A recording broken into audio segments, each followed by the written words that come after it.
നമസ്കാരം. നക്ഷത്രഫലം പ്രോഗ്രാമിലേക്ക് സ്വാഗതം.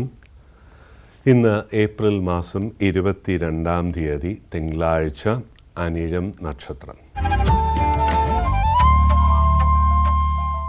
തിങ്കളാഴ്ച പിറന്നാൾ വരുന്നത് ഭാഗ്യദായകം എന്നാണ് ആചാര്യന്മാർ പറയുന്നത്. പ്രത്യേകിച്ച് വിവാഹ കാര്യങ്ങൾക്കും കുടുംബകാര്യങ്ങൾക്കും കുടുംബത്തിന് അഭിവൃദ്ധി നേട്ടങ്ങളൊക്കെ വരുന്ന ഒരു വർഷമായിരിക്കും. പ്രത്യേകിച്ച് വരുന്ന 12 മാസങ്ങൾ എന്നുള്ള കാര്യം പ്രത്യേകിച്ചറിയാം. സാമ്പത്തികമായി നേട്ടങ്ങൾ പ്രതീക്ഷിക്കാം. കുടുംബത്തിലെ വിവാഹ കാര്യങ്ങളിലൊക്കെ ഒരു തീരുമാനമാകും. വീട് പണിക്കുള്ള ഭാഗ്യമുണ്ട്. നല്ല ജോലി, വിദേശ ജോലി, ഹയർ എഡ്യൂക്കേഷനുള്ള ഭാഗ്യം, ഇവയൊക്കെ വരുന്ന മാസങ്ങളായിരിക്കും. വരുന്ന 12 മാസം എന്നുള്ള കാര്യവും പ്രത്യേകിച്ചറിയാം. ഇനി രാശിഫലമാണ്. ആദ്യമായി മേടം രാശി. അശ്വതി, ഭരണി, കാർത്തിക ആദ്യത്തെ കാൽഭാഗം. വാഹനം കൊണ്ട് ചെറിയ പ്രയാസങ്ങൾ കാണുന്നു എന്നുള്ളതുകൊണ്ട് പൊതുവെ യാത്രകൾ കുറയ്ക്കുക. രാത്രികാല യാത്ര പ്രത്യേകിച്ചും കുറയ്ക്കുന്നത് ഏറെ നല്ലതാണ് എന്നുള്ള കാര്യം പ്രത്യേകിച്ച് ഓർത്തിരിക്കുക. നിയമപരമായിട്ട് ചെറിയ പ്രയാസങ്ങൾ വരാം എന്നുള്ളതുകൊണ്ട് ലാൻഡ് ഡീലിങ്സൊക്കെ വളരെ ശ്രദ്ധയോടുകൂടി വേണം നടത്തേണ്ടത്. ഇടവം രാശി. കാർത്തിക അവസാനത്തെ മുക്കാൽ ഭാഗം, രോഹിണി, മകീരം ആദ്യത്തെ പകുതി ഭാഗം. വിവാഹ കാര്യങ്ങൾക്ക് വളരെ നല്ലൊരു ദിവസമാണ്. യോജിച്ച രീതിയിലുള്ള വിവാഹബന്ധം തന്നെ വന്നു ചേരാനുള്ള ഭാഗ്യമുണ്ട് എന്നുള്ള കാര്യം പ്രത്യേകിച്ചറിയാം. മിഥുനം രാശി. മകീരം അവസാനത്തെ പകുതി ഭാഗം, തിരുവാതിര, പുണർദം ആദ്യത്തെ മുക്കാൽ ഭാഗം. യാത്ര കൊണ്ട് നേട്ടങ്ങൾ. എന്നാൽ വിദ്യാർത്ഥികൾക്ക് അലസത വരുവാനുള്ള സാധ്യത ഏറെയാണ്. പഠനകാര്യങ്ങളിൽ പ്രത്യേകം ശ്രദ്ധിക്കണം. സ്കൂളിലും കോളേജിലും ചെറിയ അഡ്ജസ്റ്റ്മെൻറ്റ് പ്രോബ്ലംസ് ഉണ്ടാകാം. കൂട്ടുകെട്ട് കഴിയുന്നതും കുറയ്ക്കുക. കർക്കിടകം രാശി. പുണർദം അവസാനത്തെ കാൽഭാഗം, പൂയം, ആയില്യം. പൊതുവെ കുടുംബത്തിന് ഐശ്വര്യം വരുന്നൊരു ദിവസമാണ്. പണം, കോസ്റ്റ്ലി പ്രസൻസ് ഇവയൊക്കെ ലഭിക്കുവാനുള്ള യോഗമുണ്ട്. സിനിമ, TV രംഗങ്ങളിൽ പ്രവർത്തിക്കുന്നവർക്ക് പൊതുവെ അവാർഡ്, അംഗീകാരം, പുതിയ അവസരങ്ങൾ, പ്രതീക്ഷിക്കാത്ത സമയത്ത് തന്നെ പുതിയ അവസരങ്ങൾ, അതുകൊണ്ട് പ്രശസ്തി, മനസ്സിന് സന്തോഷം ഇവ വരാനുള്ള യോഗമുണ്ട്. ചിങ്ങം രാശി. മകം, പൂരം, ഉത്രം ആദ്യത്തെ കാൽഭാഗം. ആരോഗ്യപരമായി ചെറിയ പ്രയാസങ്ങൾക്കുള്ള സാധ്യതയുണ്ട് എന്നുള്ളതുകൊണ്ട് അതിലൊരു പ്രത്യേക ശ്രദ്ധ വേണം. പ്രത്യേകിച്ച് പ്രായമായവർ. രാത്രിയിലൊക്കെയുള്ള യാത്ര കഴിയുന്നതും കുറയ്ക്കുക എന്നുള്ളതാണ്. വാഹനം ഡ്രൈവ് ചെയ്യുമ്പോൾ, റൈഡ് ചെയ്യുമ്പോഴും ഒക്കെ എല്ലാ നിയമങ്ങളും പാലിച്ച് മുന്നോട്ട് പോകാൻ പ്രത്യേകം ശ്രദ്ധിക്കുക. കന്നിരാശി. ഉത്രം അവസാനത്തെ മുക്കാൽ ഭാഗം, അത്തം, ചിത്തിര ആദ്യത്തെ പകുതി ഭാഗം.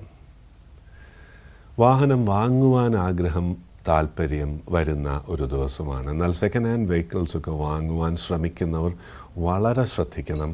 നഷ്ടം വരാം, അധിക പണച്ചെലവ് വരാനുള്ള സാധ്യതയുണ്ട് എന്നുള്ള കാര്യം അറിഞ്ഞിരിക്കുക. വൈകാരികമായി ചെറിയ ടെൻഷൻസ് കുടുംബത്തിൽ വരാം എന്നുള്ളതാണ്. കുടുംബത്തിൽ ആർക്കെങ്കിലും ചെറിയ ആരോഗ്യ പ്രശ്നങ്ങളോ അവരുടെ കുട്ടികൾക്ക് ചെറിയ പ്രയാസങ്ങളോ ഒക്കെ വരുന്നൊരു കാലമാണ് എന്നുള്ള കാര്യം പ്രത്യേകിച്ച് ഓർത്തിരിക്കുക. തുലാം രാശി. ചിത്തിര അവസാനത്തെ പകുതി ഭാഗം, ചോതി, വിശാഖം ആദ്യത്തെ മുക്കാൽ ഭാഗം. സാമ്പത്തികമായി കാര്യമായി നേട്ടങ്ങൾ വന്നു ചേരുന്ന ഒരു ദിവസമാണ്. ജോലിയുള്ളവർക്ക് പ്രമോഷനോ അല്ലെങ്കിൽ സാലറി അരിയേഴ്സോ, പ്രതീക്ഷിക്കാത്ത സമയത്ത് പണമോ അല്ലെങ്കിൽ വിദേശത്ത് നിന്ന് പണം, കോസ്റ്റ്ലി പ്രസൻസ് ഇവയും ലഭിക്കുവാൻ ഭാഗ്യമുള്ള ഒരു ദിവസമാണെന്നറിയാം. വൃശ്ചികം രാശി. വിശാഖം അവസാനത്തെ കാൽഭാഗം, അനിഴം, തൃക്കേട്ട. പൊതുവെ സന്തോഷകരമായിട്ടുള്ള അനുഭവങ്ങൾ പ്രതീക്ഷിക്കാം. എങ്കിൽ തന്നെയും യാത്ര കൊണ്ട് ചെറിയ പ്രയാസങ്ങളോ അലച്ചിൽ, ക്ലേശം ഇവയ്ക്കുള്ള സാധ്യതയേറെയാണ്. വാഹനത്തിന് കൂടുതൽ പണം ചിലവാക്കേണ്ട സാഹചര്യം വരാം എന്നുള്ളതാണ്. കുടുംബത്തിലും ചെറിയ ടെൻഷൻസൊക്കെ കാണുന്നു. ചെറിയ കച്ചവടക്കാർക്ക് ഇന്ന് ലാഭം പ്രതീക്ഷിക്കാം. ധനുരാശി. മൂലം, പൂരാടം, ഉത്രാടം ആദ്യത്തെ കാൽഭാഗം. വിദ്യാർത്ഥികൾക്ക് പഠനകാര്യങ്ങളിൽ താല്പര്യം അല്പം കുറയുന്ന ഒരു ദിവസമാണ്. പെട്ടെന്ന് കോപമൊക്കെ വരാൻ സാധ്യതയേറെയുള്ള ദിവസമായതുകൊണ്ട് സ്കൂളിലും കോളേജിലും പ്രായമായവർക്ക് ഗൃഹത്തിലുമൊക്കെ അല്പം ഒരു അഭിപ്രായ വ്യത്യാസമോ അതുമായി ബന്ധപ്പെട്ട് ഉറക്കക്കുറവോ മനസ്സിനൊരു സമാധാനക്കുറവോ ഒക്കെ വരുവാൻ സാധ്യതയുള്ളൊരു ദിവസമായതുകൊണ്ട് സംയമനം വളരെ നന്നായിരിക്കും. മകരം രാശി, ഉത്രാട അവസാനത്തെ മുക്കാൽ ഭാഗം, തിരുവോണം അവിട്ടം ആദ്യത്തെ പകുതി ഭാഗം. ജോലി അന്വേഷിക്കുന്നവർക്ക് നല്ല ജോലി തന്നെ തരപ്പെടുന്ന ഒരു ദിവസമാണ്. IT പ്രൊഫഷണൽസിനും മറ്റുമൊക്കെ വിദേശ ജോലി, കോർപ്പറേറ്റ് ജോബൊക്കെ ലഭിക്കുവാൻ ഭാഗ്യമുള്ളൊരു ദിവസമാണ്. ഹയർ എഡ്യൂക്കേഷനും അതിനുവേണ്ടി ശ്രമിക്കാവുന്ന ഒരു ദിവസമാണ് എന്നുള്ള കാര്യം ഓർത്തിരിക്കുക. ഓൺലൈൻ ആപ്ലിക്കേഷനൊക്കെ കൊടുക്കുവാൻ പറ്റിയൊരു ദിവസമാണെന്നും അറിയാം. കുംഭം രാശി, അവിട്ടം അവസാനത്തെ പകുതി ഭാഗം, ചതയം പുരുരുട്ടാതി ആദ്യത്തെ മുക്കാൽ ഭാഗം. പണച്ചെലവ് അധികമാകുന്ന ഒരു ദിവസമാണ്. കുടുംബത്തിൽ എന്തെങ്കിലും ചെറിയ പ്രയാസങ്ങൾ കൊണ്ട് മനസ്സിന് സ്വസ്ഥത കുറയുന്ന ഒരു ദിവസമാണ്. കോപം കഴിയുന്നതും നിയന്ത്രിക്കുക. പുതിയ കാര്യങ്ങളിലുള്ള തീരുമാനങ്ങൾ മറ്റൊരവസരത്തിലേക്ക് മാറ്റിവെക്കുന്നതായിരിക്കും ഏറെ നല്ലത്. മീനം രാശി, പുരുരുട്ടാതി അവസാനത്തെ കാൽഭാഗം, ഉത്രട്ടാതി രേവതി. മനസ്സിന് സന്തോഷമുണ്ടാക്കുന്ന രീതിയിൽ ജോലിയിൽ ഉയർച്ച, പ്രൊമോഷൻ സാധ്യത, പ്രതീക്ഷിക്കാത്ത സമയത്ത് പണം ഇവയൊക്കെ വരാനുള്ള ഭാഗ്യമുണ്ട്. അധികാര സ്ഥാനത്ത് എത്തുവാനുള്ളൊരു യോഗമുണ്ട്. രാഷ്ട്രീയ രംഗത്ത് പ്രവർത്തിക്കുന്നവർക്കുമൊക്കെ നേട്ടങ്ങൾ വന്നു ചേരുന്ന ഒരു കാലമാണെന്നും പ്രത്യേകിച്ചറിയാം.